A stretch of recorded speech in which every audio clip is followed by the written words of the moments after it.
ఓం శ్రీ సాయిరామ్. శ్రీమద్ భగవద్గీత 14 అధ్యాయంలోని 26వ శ్లోకం గురించి ఈరోజు తెలుసుకోబోతున్నాం. సాయిరామ్. భగవానుడు గత శ్లోకములో ఇలా తెలియజేశారు.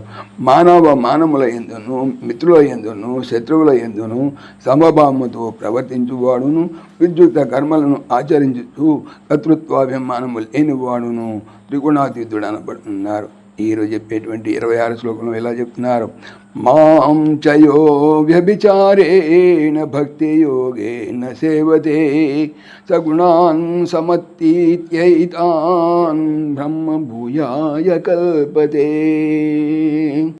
యహ ఎవడు మాం చ నన్నే అవ్యభిచారేణ అచంచలమైన భక్తి యోగము చేత సేవతే సేవించుతున్నాడు, సహా అతడు ఏతాన్ ఈ గుణములను సమతీత్య లెసగా దాటి బ్రహ్మభూయాయ బ్రహ్మముగా అవుటకు కల్పతే సమర్థుడవుతున్నాడు.